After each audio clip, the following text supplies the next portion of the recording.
नमस्कार दोस्तों, स्वागत है आपका स्टडी फॉर सिविल सर्विसेज में। वीडियो को पूरा देखिए। कोई भी आपका फीडबैक है, कोई सजेशन है, तुरंत वीडियो में कमेंट करके जरूर बताइए। अच्छा लगे तो वीडियो लाइक जरूर कर लीजिए और ऐसे वीडियो लगातार फ्री में पाने के लिए चैनल को तुरंत सब्सक्राइब कर लीजिए और बेल आइकन को जरूर टैप कर लीजिए ताकि आगे भी सारे वीडियो आपको मिलते रहे। यूट्यूब में फॉलो करते हैं तो प्लीज ये वाला फ्री टेलीग्राम चैनल जरूर ज्वाइन कर लीजिएगा। सारे नोटिफिकेशन, सारे अपडेट यहीं पे आते हैं, ध्यान रखिएगा। स्टडी फॉर सिविल सर्विसेज का कोई भी पेड ग्रुप अगर आपको ज्वाइन करना है तो सिर्फ 856480560660897523864455 यही नंबर है हमारे, सिर्फ जहां पे कॉल या व्हाट्सएप कर सकते हैं। इंस्टाग्राम पे हमारा पेज जरूर फॉलो कर लीजिएगा, studyforcivil.services है। ट्विटर पे हमको जरूर फॉलो कर लीजिएगा, @studyforcivils है। सारे क्वेश्चन अटेम्प्ट करिए और स्कोर अपना तुरंत कमेंट करके बताइए। नमस्कार दोस्तों, स्वागत है आपका स्टडी फॉर सिविल सर्विसेज में। यूपीपीसीएस प्रीलिम्स एग्जामिनेशन 2023 के लिए हम एमसीक्यू क्वेश्चंस को देख रहे हैं। उस सीरीज को कंटिन्यू करेंगे। आज हम इसमें 7वां वीडियो देखेंगे। पिछले जितने भी वीडियोस हो चुके हैं, अगर आपने अब तक नहीं देखे हैं तो उसको प्लीज देख लीजिएगा। काफी इंपॉर्टेंट क्वेश्चंस जो अभी से ये करवाए जा रहे हैं, ठीक है। तो बिना किसी देरी के शुरू कर लेंगे हम क्वेश्चन नंबर 1 के साथ आज के।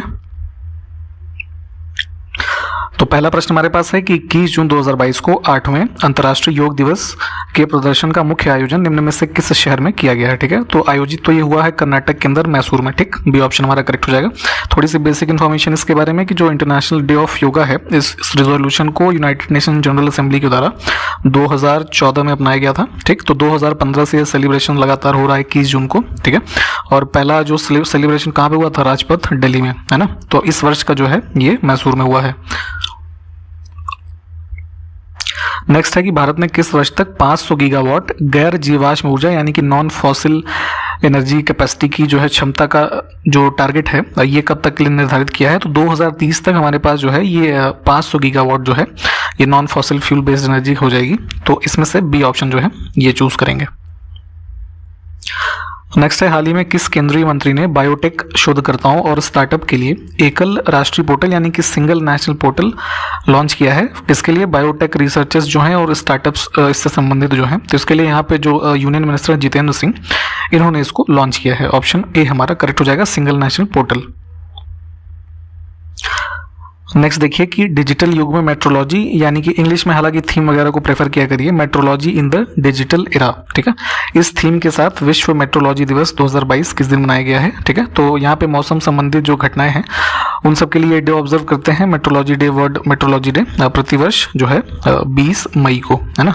ऑप्शन हमारा सी करेक्ट हो जाएगा यहाँ से, ठीक। अभी हमने ऊपर जो है योगा का सेलिब्रेशन जो देखा था 21 जून वाला, उसकी थीम भी आप याद रख सकते हैं। इस वर्ष की थीम थी योगा फॉर ह्यूमैनिटी, ठीक। हाल ही में भारतीय रेलवे ने स्वदेशी हाइपरलूप प्रणाली विकसित करने के लिए किस संस्थान के साथ साझेदारी की है, ठीक है।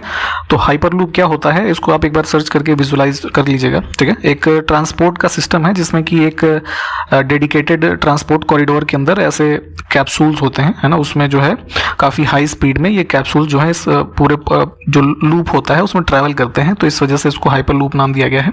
जैसे एक कंपनी है वर्जिन, है ना, वो इसके हाइपरलूप जो ऑपरेशंस में जाने जाते हैं। तो इसी सब पर्पस के लिए इंडिया में जो एक इंडिजिनसली हाइपरलूप सिस्टम डेवलप करने के लिए यहाँ पे इंडियन रेलवेज ने पार्टनरशिप की है आईआईटी मद्रास के साथ।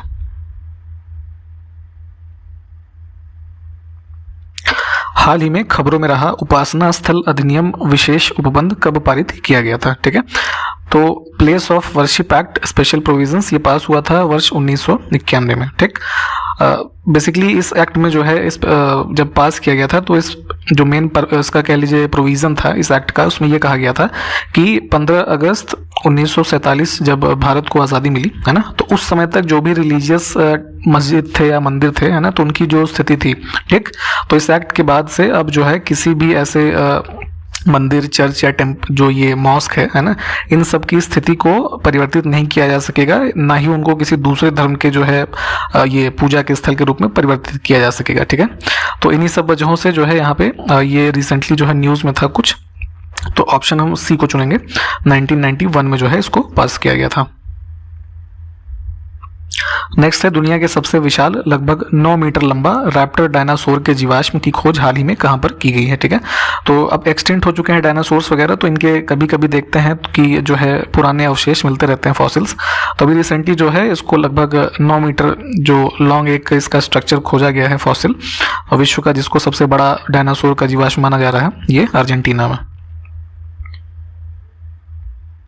हाल ही में फ्रांस और सऊदी अरब ने किस देश के लिए $30 मिलियन की एक संयुक्त विकास कोष की घोषणा की है, यानी कि क्या है ये जॉइंट डेवलपमेंट फंड है वर्थ $30 मिलियन, है ना। तो यहाँ पे ये देश संबंधित है, ये लेबनान, है ना, ऑप्शन डी करेक्ट हो जाएगा। और इसमें जॉइंटली इस फंड को डेवलप किसने किया? फ्रांस और सऊदी अरब ने। हाल ही में भारत और किस देश के बीच 9वां संयुक्त सैन्य अभ्यास लमित्य 2022 आयोजित किया गया है, ठीक है। तो ये लमित्य एक्सरसाइज जो होती है भारत और इधर सेशल्स के बीच में होती है, जो एक आइलैंड कंट्री है, इधर देखेंगे आप मेडागास्कर के आसपास के रीजन में, ठीक। तो ये 9th एडिशन जो है लमित्य का ऑर्गेनाइज किया गया है। इसमें इंडिया की तरफ से इंडियन आर्मी की जो है एक कंटिजेंट और इधर सेशल्स की तरफ से उनके जो डिफेंस फोर्सेस हैं उन्होंने पार्टिसिपेट किया है। और इसकी बात करें अगर जो है ये एक्सरसाइज कब से हो रही है, तो ये वर्ष 2001 से जो है हो रही है, और इस बार 2022 में जो है ये 9th एडिशन है। मई 2022 में प्रॉफिटिंग फ्रॉम पेन नामक रिपोर्ट निम्न में से किस संस्था के द्वारा जारी किया गया, ठीक है। तो एक ऑर्गेनाइजेशन है ऑक्सफैम इंटरनेशनल, है ना, ऑप्शन ए जो है ये करेक्ट हो जाएगा। इनके द्वारा ये रिपोर्ट रिलीज की गई है। अभी जो ये हुआ था ना वर्ल्ड इकोनॉमिक फोरम का, ये दावोस में जो ऑर्गेनाइजेशन हुआ, ठीक, तो वहाँ पे इस रिपोर्ट को एक तरीके से रिलीज किया गया। और इसमें प्रॉफिटिंग फ्रॉम पेन रिपोर्ट में ये बताया गया है मेनली कि कोविड-19 पैंडेमिक के दौरान हर 30 घंटे में जो है एक बिलियनर जो है मतलब कोई एक व्यक्ति बिलियनर बन गया है ना, कोई भी बिजनेसमैन, स्पेशली जो कि जो लोग फूड और एनर्जी सेक्टर में काम कर रहे थे वो, है ना। और अगर बात करें वहीं पे प्रति 33 घंटे में लगभग 1 मिलियन, है ना, 1 मिलियन लोग जो है वो मतलब पॉवर्टी से एक्सट्रीम पॉवर्टी की ओर बढ़े, है ना। तो ये जो डिवाइड एक तरीके से देखा गया कोविड-19 पैंडेमिक में, तो इसको कम करने की ज़रूरत है ना। तो इन्हीं सब चीज़ों के संबंध में ये रिपोर्ट ऑक्सफैम के द्वारा जारी की गई थी, तो इसको ध्यान रखिएगा। अगला देखिए, पासपोर्ट इंडेक्स जारी किया जाता है हेनले के द्वारा। तो 2022 का जो ये इंडेक्स आया है अभी, इसमें भारत की रैंकिंग हमसे पूछी जा रही है हेनले पासपोर्ट इंडेक्स में। तो इंडिया इस साल है 87वें नंबर पे, ठीक, ध्यान रखिएगा। सी ऑप्शन करेक्ट होगा। पहली पोजीशन पे कौन है? जापान, ठीक। जापान के लोग जो है लगभग 193 देशों में वीज़ा फ्री यात्रा कर सकते हैं, ठीक है। तो यहाँ पे ये टॉप पे था और इंडिया की पोजीशन 87 है। जुलाई 2022 में जारी रिपोर्ट के अनुसार स्मार्ट सिटी मिशन प्रोग्राम जो लॉन्च हुआ था 2014 में, तो इसके लिए जारी होने वाले पैसों का ज़्यादा से ज़्यादा इस्तेमाल करने के मामले में कौन सा राज्य पहले स्थान पे है, ठीक। तो जो भी फंड एलोकेट होता है ये स्मार्ट सिटी मिशन के डेवलपमेंट के लिए, इसमें सबसे ज़्यादा जो उपयोग करते हैं उस पैसों का वो तमिलनाडु स्टेट है, ठीक। जैसे उत्तर प्रदेश में भी कितने शहर हैं इसके अंतर्गत? 10 हैं, ठीक। तो यहाँ पे ये ध्यान रखेंगे कि ये जो तमिलनाडु है ये हमारा करेक्ट है।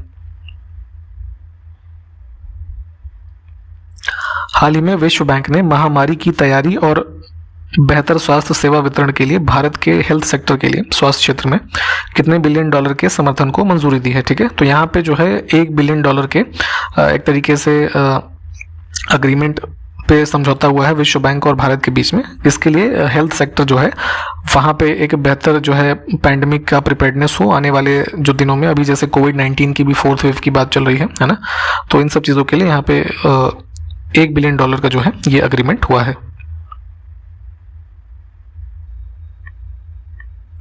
अगला देखिए, हाल ही में 100% लैंडलॉर्ड मॉडल वाला भारत का पहला भारतीय बंदरगाह कौन सा बन गया है, ठीक है।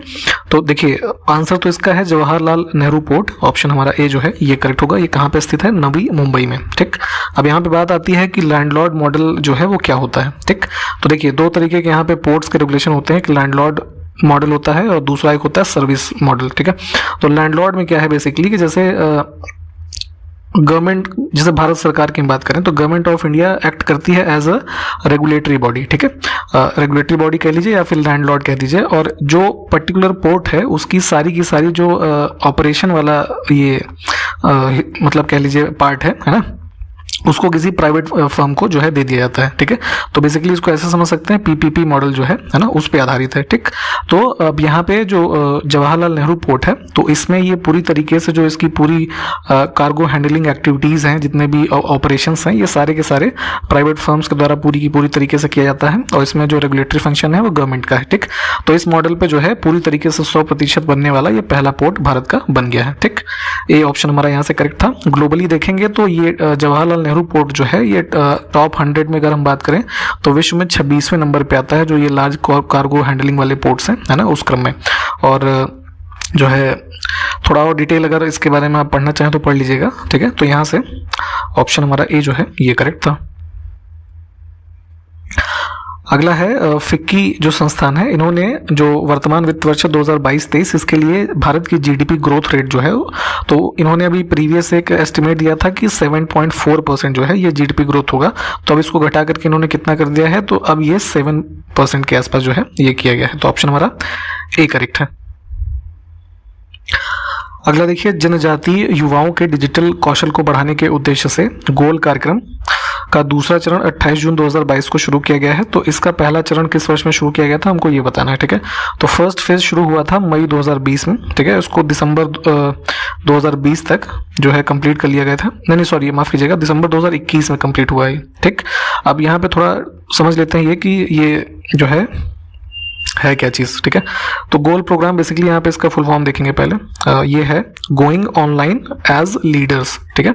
तो ये प्रोग्राम है, इसमें जो ये इनिशिएटिव है, joint initiative ministry of tribal affairs जो है भारत की और जो फेसबुक की पेरेंट कंपनी है मेटा, है ना, इन दोनों का जॉइंट इनिशिएटिव है, जो कि ट्राइबल यूथ और जो वुमेन है इनमें जो है डिजिटल क्षेत्र में स्किल्स और एम्पावरमेंट के दिशा में काम करता है। तो फर्स्ट फेज हमने बताया कि कंप्लीट हो गया है और अभी इसका जो सेकेंड वर्जन है इसको लॉन्च किया गया है। जुलाई 2022 में केंद्रीय मंत्रिमंडल ने किस देश के न्यायिक सेवा आयोग के साथ न्यायिक सहयोग के क्षेत्र में समझौता ज्ञापन पर हस्ताक्षर को मंजूरी दी है, ठीक है। तो भारत और यहाँ पे मालदीव के बीच में जो है जुडिशियल कोऑपरेशन के लिए एक MOU साइन हुआ है, ठीक है, जो जुडिशियल सर्विसेज कमीशन से रिस्पेक्टिव दोनों देशों के। तो जुडिशरी के क्षेत्र में जो है यहाँ पे संवर्धन के लिए इसको शुरू किया गया है। तो बी ऑप्शन जो है इसको चुनेंगे हम यहाँ से। नीति आयोग के इंडिया इनोवेशन इंडेक्स 2021 में प्रमुख राज्यों यानी कि जो मेजर स्टेट्स हैं, तो इस कैटेगरी में उत्तर प्रदेश की रैंकिंग क्या है, हमसे ये पूछा जा रहा है, ठीक। तो जो 2020 का इंडिया इनोवेशन इंडेक्स है इसमें हमारी रैंक है 7th, जो 2021 वाले में 7th है और जो 2020 का आया था उसमें 9th था, ठीक है। तो यहाँ पे 2 स्थानों की जो है एक तरीके से सुधार हुआ है इसमें, तो सी ऑप्शन करेक्ट होगा। अब इसी इंडिया इनोवेशन इंडेक्स 2021 में प्रमुख राज्यों की श्रेणी में पहला स्थान किस राज्य का है, तो ये है कर्नाटक, सी ऑप्शन। हाल ही में आर्टिफिशियल इंटेलिजेंस संचालित देश के पहले डिजिटल लोक अदालत का शुभारंभ किस राज्य में किया गया है, ठीक है। तो आर्टिफिशियल इंटेलिजेंस के क्षेत्र में काफी वृद्धि हो रही है आजकल, तो उसी क्रम में एक डिजिटल लोक अदालत इस पे बेस्ड डेवलप की गई है राजस्थान स्टेट में। ऑप्शन ए जो है ये करेक्ट हो जाएगा। यहाँ पर जो राजस्थान का लीगल सर्विसेज अथॉरिटी है, तो उनके डिजिटल पार्टनर हैं ये ज्यूपिटिस जस्टिस टेक्नोलॉजी करके एक ऑर्गेनाइजेशन है, उसके द्वारा इस जो लोक अदालत है ये AI फॉर्म में इसको डेवलप किया गया है। हाल ही में सुप्रीम कोर्ट के किस पूर्व जज को BCCI जो क्रिकेट का ये कंट्रोल बोर्ड है ना भारत में, तो इसका आचरण अधिकारी और लोकपाल नियुक्त किया गया है, एथिक्स ऑफिसर एंड ओम्बड्समैन। तो ये हैं विनीत सरन जी, इनकी अपॉइंटमेंट हुई है इन पदों पे। अगला देखिए, मिनिमम सपोर्ट प्राइस के क्षेत्र में जुलाई 2022 में केंद्र सरकार ने किसकी अध्यक्षता में एक समिति जो है गठित की है, ठीक। तो यहाँ पे जो है MSPs के जो है एक तरीके से निर्धारण के लिए एक कमेटी यहाँ पे गठित की गई है, संजय अग्रवाल जो है इनकी अध्यक्षता में। कुछ पुस्तकें जो प्रकाशित होती हैं हाल फिलहाल एग्जाम्स में, उनके बारे में ही पूछा जाता है। तो एक किताब है beyond the misty wheel temple tales of Uttarakhand, तो ये किसने लिखा है, तो ये आराधना जौहरी जी हैं, इनकी पुस्तक है। अगला है 68वें राष्ट्रीय फिल्म पुरस्कारों में किस राज्य ने फिल्मों के लिए सर्वाधिक अनुकूल राज्य यानी कि मोस्ट फिल्म फ्रेंडली स्टेट का पुरस्कार जीता है, ठीक। तो अभी हाल ही में जो है ये 68th नेशनल फिल्म अवार्ड जो है घोषित किए गए हैं। इसमें सबसे जो है फिल्म फ्रेंडली स्टेट है ये मध्य प्रदेश जो है इसको घोषित किया गया है। और इसी जो है फ्रेंडली स्टेट के जो है क्षेत्र में उत्तराखंड और उत्तर प्रदेश को भी जो है एक स्पेशल मेंशन दिया गया है इस जो हमारे अवार्ड्स हैं, ये भी ध्यान रख सकते हैं आप। अगला देखिए, इसी 68वें राष्ट्रीय फिल्म पुरस्कारों में किसे सर्वश्रेष्ठ अभिनेता का पुरस्कार जो है वो दिया गया है, ठीक है। तो यहाँ पे साउदर्न फिल्म इंडस्ट्री से सूर्या और अजय देवगन जो है बॉलीवुड से, इन दोनों को इसमें बेस्ट एक्टर के रूप में जो है अवार्ड दिए गए हैं। तो सी ऑप्शन जो है इसको हम चुनेंगे। फीमेल में जो है किसको मिला है जरा कमेंट करके बताइए, तो बेस्ट एक्ट्रेस का अवार्ड।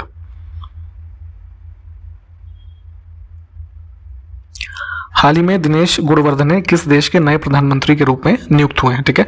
तो पड़ोसी देश जो श्रीलंका है, यहाँ पे इकोनॉमिक क्राइसिस चली रही है, तो उसी क्रम में कई सारे जो है अभी अप्स एंड डाउन्स यहाँ देखे गए। गोटाबाया राजपक्षे जो प्रेसिडेंट थे, ये जो है देश छोड़ के भाग गए, पहले मालदीव, फिर वहाँ से जो है कहीं सिंगापुर वगैरह चले गए, ठीक। तो उसके बाद जो है रनिल विक्रमसिंघे जो है ये यहाँ के प्रेसिडेंट बने। उसके बाद उन्होंने भी रिज़ाइन किया, और जो प्राइम मिनिस्टर हैं वो पहले ही रिज़ाइन कर चुके थे। तो अभी रिसेंटली जो है यहाँ पे दिनेश ये गुणवर्धने जो है इनको चुना गया है प्राइम मिनिस्टर, और रनिल विक्रमसिंघे जो है इनको अब जो है प्रेसिडेंट चुन लिया गया है, ठीक। तो ये सब चीज़ें हम जो है ध्यान रखेंगे। हाल ही में जारी यूएन की एक रिपोर्ट के अनुसार 2021 वर्ष में भारत को प्रेषण कितने अरब डॉलर का प्राप्त हुआ है, ठीक है। तो जो भी लोग बाहर कहीं विदेशों में काम करते हैं, तो भारत में जो मनी ऑर्डर इस तरीके से धन प्रेषण करते हैं, तो उसमें 2021 वर्ष में टोटल जो है लगभग ये 87 अरब डॉलर का प्रेषण प्राप्त हुआ है, ठीक। तो इसके साथ देखेंगे तो पूरे इस सूची में भारत जो है पहले स्थान पे है, और यहाँ पे जो रेमिटेंसेज हैं 87 अरब डॉलर्स हैं, इसको ध्यान रखेंगे आप। फिल्म निर्माता केपी कुमारन को जेसी डेनियल अवार्ड 2022 से सम्मानित किया गया है। यह पुरस्कार किस राज्य का सर्वोच्च फिल्म पुरस्कार है, ठीक। तो यहाँ पे ये अवार्ड दिया जाता है स्टेट ऑफ केरल में। ऑप्शन हमारा सी करेक्ट है। विनर कौन है? केपी कुमारन। हाल ही में राष्ट्रीय प्रसारण दिवस यानी कि नेशनल ब्रॉडकास्टिंग डे 2022 किस दिन मनाया गया, ठीक। तो नेशनल ब्रॉडकास्टिंग जो है प्रति वर्ष हम जुलाई 23 को मनाते हैं, यानी कि डी ऑप्शन हमारा करेक्ट हो जाएगा। इस डे को ऑब्जर्व करने के पीछे उद्देश्य ये है कि जो है हमको ये चीज़ रिमाइंड कराई जा सके कि रेडियो की इम्पोर्टेंस जो है हमारे लाइफ में क्या है। हालांकि अब तो इतना यूज़ नहीं करते हैं रेडियो वगैरह लोग, क्योंकि काफ़ी चीज़ें बहुत तेज़ी से बदल रही हैं टेक्नोलॉजी के ज़माने में, ठीक है। तो जो ये डे का सेलिब्रेशन स्टार्ट हुआ था ब्रॉडकास्टिंग डे का, वो इंडिया में जो ऑल इंडिया रेडियो स्टार्ट हुआ है ना, तो उसी के जो है जिस दिन से ब्रॉडकास्टिंग स्टार्ट हुई उसी डे को मनाते हैं। तो एक क्वेश्चन आपसे ये है कि ये जो है ऑल इंडिया रेडियो का जो स्टार्टिंग डे है 23 जुलाई, ये किस वर्ष में हुआ था, ये जरा कमेंट करिए।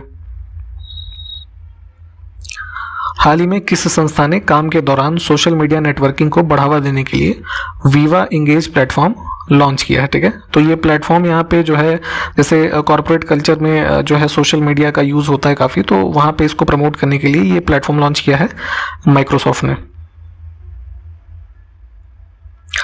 जुलाई 2022 में शेख मोहम्मद सबा अल सलेम, ये पूरा नाम इनका है, किस देश के नए प्रधानमंत्री के रूप में नियुक्त हुए हैं? तो ये प्राइम मिनिस्टर बने हैं कुवैत के, ठीक। Option A. 21 जुलाई 2022 को वरिष्ठ नागरिकों के लिए शुरू की गई प्रधानमंत्री वय वंदना योजना को कितने वर्ष पूरे हो गए हैं, ठीक है। तो 2017 में ये योजना लॉन्च की गई थी। सोशल सिक्योरिटी स्कीम है बेसिकली ये, जिसमें जो है इसकी लिमिट बढ़ा करके 15 लाख रुपए कर दी गई है ना। तो जो इन्वेस्टमेंट प्रोविजंस हैं उसके हिसाब से जो 60 प्लस या कह लीजिए सीनियर सिटीजन लोग हैं, तो उनके एक पेंशन से संबंधित ये स्कीम है। तो इसके प्रोविजंस को एक बार पढ़ लीजिएगा। तो यहाँ पे 5 वर्ष टोटल जो है पूरे हो चुके हैं, वही यहाँ पूछा जा रहा था। तो डी ऑप्शन को चुनेंगे हम। हाल ही में किस ई कॉमर्स कंपनी ने ई कॉमर्स लॉजिस्टिक्स के क्षेत्र के लिए बिहार में कौशल प्रशिक्षण पहल शुरू करने के लिए समझौता किया है, ठीक है। तो ई कॉमर्स कंपनी जो है फ्लिपकार्ट है ना, इन्होंने जो इनके जितने भी ई कॉमर्स से संबंधित लॉजिस्टिक सेक्टर है ना, जिसमें जो सामान का जो है मूवमेंट एक जगह से दूसरी जगह होता है, तो इन सब पर्पस के लिए स्किल ट्रेनिंग इनिशिएटिव जो है स्टार्ट किया है यहाँ पे बिहार में, है ना। तो ऑप्शन ए हमारा करेक्ट हो जाएगा। हाल ही में किस राज्य का बुरहानपुर जिला देश का पहला हर घर जल प्रमाणित जिला बन गया है, ठीक है। तो स्कीम जो लॉन्च हुई थी जल जीवन मिशन, उसके अंतर्गत यहाँ पे हर घर जल सर्टिफाइड डिस्ट्रिक्ट जो देश का पहला बन गया है, ये है बुरहानपुर, जो कि है मध्य प्रदेश में।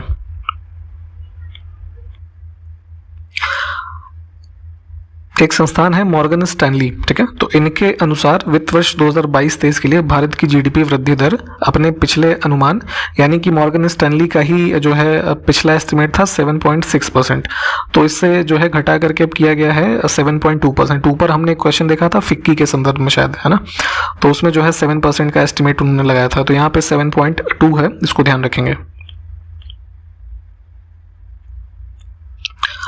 हाल ही में भारतीय नौसेना में स्वदेशी प्रौद्योगिकी के उपयोग को बढ़ावा देने के लिए स्प्रिंट चैलेंज का अनावरण किसने किया है, ठीक है। तो यहाँ पे स्प्रिंट चैलेंज इसी जो इंडिजिनसली टेक्नोलॉजी है इसको बूस्ट देने के लिए इंडियन नेवी में पर्टिकुलरली शुरू किया गया है प्रधानमंत्री के द्वारा। ऑप्शन हमारा बी जो है ये करेक्ट हो जाएगा। हाल ही में जारी नीति आयोग के इंडिया इनोवेशन इंडेक्स 2021 में केंद्र शासित प्रदेशों और शहर राज्यों की श्रेणी में शीर्ष में प्रदर्शन जो है निम्न में से किसका रहा है ना, किस यूनियन टेरिटरी का रहा है। तो इसमें फर्स्ट है चंडीगढ़, ऑप्शन हमारा बी करेक्ट हो जाएगा।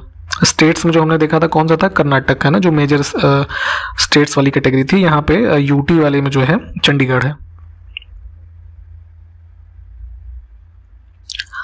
अगला है कि बालियारिक द्वीप समूह कहाँ पर स्थित है, ठीक है। ये आइलैंड जो है बालियारिक, ये मेडिटेरियन सी देखेंगे है ना, तो यहाँ पे लोकेटेड है। मैप में इसको एक बार देख लीजिएगा। निम्नलिखित में से कौन से दो महाद्वीप एक दूसरे का दर्पण प्रतिबिंब यानी कि मिरर इमेज जो है वो प्रस्तुत करते हैं, ठीक। तो देखिए पहले क्या था कि हमारा जो जितना भी स्थल वाला पार्ट है पृथ्वी पे पूरा एक भाग ही था, है ना, बाकी का पानी था।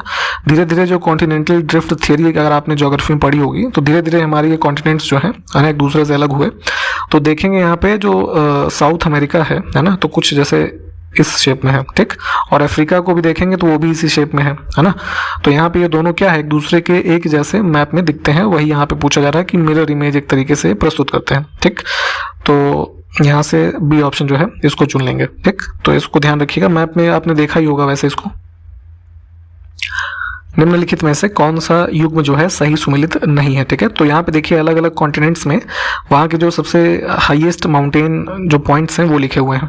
तो शुरू के 3 तो हमारे बिल्कुल ठीक हैं। अंटार्कटिका के रीजन में देखेंगे सर्वोच्च पर्वत शिखर लिखा माउंट एल्ब्रस, ये गलत है। यहाँ पे देखेंगे माउंट विंसन जो है ये सबसे हाईएस्ट पीक है। इसकी जो कह लीजिए एलिवेशन है लगभग 4890 के आसपास मीटर्स के आसपास जो है ये है, ठीक। तो माउंट विंसन जो है ये करेक्ट होगा इसमें, इसलिए ये वाला गलत है।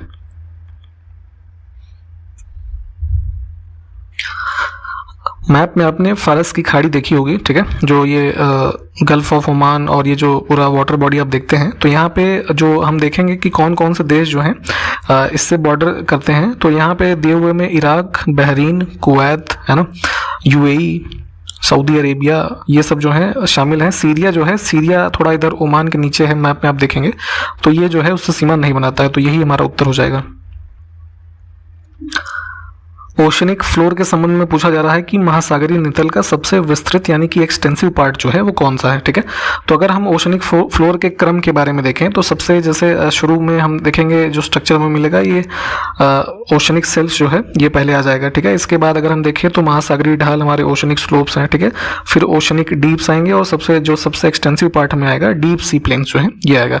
तो यहाँ पे इसका उत्तर हमारा डी हो जाएगा करेक्ट। निम्न में से किस देश की सीमा मृत सागर के साथ नहीं लगती ये बताना है हमें, ठीक है। तो डेड सी अगर आपने मैप में लोकेट किया हुआ होगा तो देखेंगे तो इधर में जैसे ईस्टर्न साइड में जॉर्डन का एरिया है, ठीक। यहाँ पे इजराइल का जो एरिया है, ठीक है।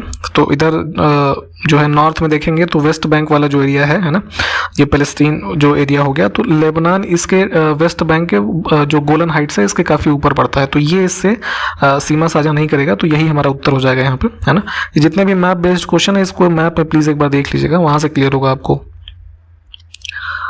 यहाँ पे नॉर्थ ईस्ट इंडिया में अगर आपने देखा होगा इधर म्यांमार के साथ हमारे कौन से स्टेट्स की जो है बाउंड्री लगती हैं और कौन सी नहीं लगती ये यहाँ पे बताना है। तो एक शॉर्टकट है अरुणा मामी, ठीक है, अरुणाचल प्रदेश और मिजोरम और ये मणिपुर और नागालैंड, ठीक। त्रिपुरा जो है यहाँ पे ये शेयर नहीं करता है बॉर्डर, तो सी ऑप्शन को चुनेंगे हम। वर्ष 1928 में कांग्रेसी नेताओं की एक समिति ने भारत के लिए एक संविधान का मसौदा तैयार किया था, ठीक। तो इस समिति की अध्यक्षता किसने की थी? तो ये आपने हिस्ट्री में पढ़ा ही होगा कि इस कमेटी के जो हेड थे कौन थे, मोतीलाल नेहरू जी थे, है ना, ऑप्शन सी। बुद्धिज्म और जैनिज्म के बारे में आप पढ़ते होंगे तो यहाँ पे उसी संदर्भ में पूछा गया है कि दोनों धर्म जो है निम्न में से किस विषय पर समानता नहीं रखते हैं, ठीक है।